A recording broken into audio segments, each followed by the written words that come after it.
ഉത്സവത്തോടനുബന്ധിച്ച് നടക്കുന്ന പള്ളിവേട്ടയെക്കുറിച്ചാണ് ഇന്നലെ പറഞ്ഞത്. പള്ളിവേട്ടയോടുകൂടി, അതായത് ദേവചൈതന്യത്തിൻ്റെ പുറത്തേക്കുള്ള ഒഴുക്കോടുകൂടി ഗ്രാമം മുഴുവൻ ആ ചൈതന്യത്തിൽ ആറാടുന്നു. അതുതന്നെയാണ് ഉത്സവ സമയത്ത് നടക്കുന്ന ആറാട്ട് ചടങ്ങ്. സാധാരണ ക്ഷേത്രത്തിന് പുറത്തുള്ള ഒരു തീർത്ഥത്തിലായിരിക്കും ആറാട്ട് നടക്കുന്നത്. അതിൽ താന്ത്രിക വിധിപ്രകാരം ദേവൻ നീരാടുമ്പോൾ ദേവശരീരത്തിൻ്റെ ശിരസിൽ നിന്നും ഉത്ഭവിക്കുന്നത് അമൃതപ്രവാഹത്തെ സൂചിപ്പിക്കുന്നത് എന്നാണ് സങ്കല്പം.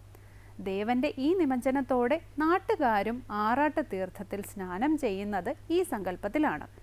ഈ ദേവചൈതന്യം സ്വീകരിക്കുന്നതിന് വേണ്ടിയാണ് വിദൂരദേശങ്ങളിൽ താമസിക്കുന്ന തദ്ദേശീയർ പോലും സ്വന്തം നാട്ടിൽ എത്തിച്ചേരുന്നത്.